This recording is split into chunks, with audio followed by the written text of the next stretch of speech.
আবারও ঘেরাও রাজধানীর শিক্ষা ভবন। টেট উত্তীর্ণ কর্মপ্রার্থীরা করল শিক্ষা ভবন ঘেরাও। কর্মপ্রার্থীদের দাবি শিক্ষক পদে শূন্যতা দূরীকরণে টেট 1, টেট 2 উত্তীর্ণদের একসাথে নিয়োগ করতে হবে। অতি সাম্প্রতিককালে একই দাবি জানিয়ে সোচ্চার হয়েছিল ওই কর্মী প্রার্থীরা।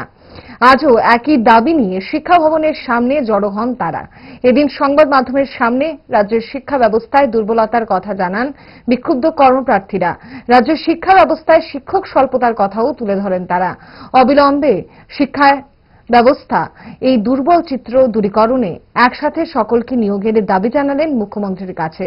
তাদের সাফ কথা, যতক্ষণ না পর্যন্ত একসাথে সবাইকে নিয়োগ করা হচ্ছে ততক্ষণ পর্যন্ত আন্দোলন জারি রাখার কথা ঘোষণা করতে দেখা গেল ক্ষুব্ধ বেকার টেট উত্তীর্ণ কর্মপ্রার্থীদের। আমরা আজকের দিনে অনেক অনিশ্চয়তায় দাঁড়িয়ে আছি, যার কারণে আমরা কিছু কথা বলতে আজকে বাধ্য হচ্ছি। আপনারা জানেন, ত্রিপুরা রাজ্যে শিক্ষক সংকটের জন্য যে করুণ পরিস্থিতি সৃষ্টি হয়েছে শিক্ষা ব্যবস্থা, তার জন্য দায়ীটাকে কেন এই পরিস্থিতির সৃষ্টি হয়েছে?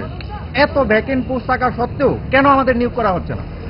এই রাজ্যের বিভিন্ন প্রান্তের স্কুলগুলি থেকে ছাত্রছাত্রীরা রাস্তায় নামছে, স্কুল বন্ধ করছে, তারপরেও কেন আমাদের নিয়োগ করা হচ্ছে না?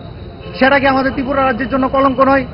এই রাজ্যে সমস্ত স্কুল পড়ুয়া ছাত্রছাত্রীদের পক্ষ থেকে আমি সরকারের কাছে আবেদন জানাচ্ছি, এই রাজ্যের সমস্ত গার্জিয়ানের পক্ষ থেকে আমি সরকারের কাছে আবেদন জানাচ্ছি, আমাদেরকে যেন অতি দ্রুত নিয়োগ করা হয় এবং সেই নিয়োগের মাধ্যমে বিদ্যালয়ে পঠন পাঠনের যে ব্যাঘাত সৃষ্টি করা হয়েছে সেটা যেন খুব তাড়াতাড়ি দূরীকরণ করা হয়।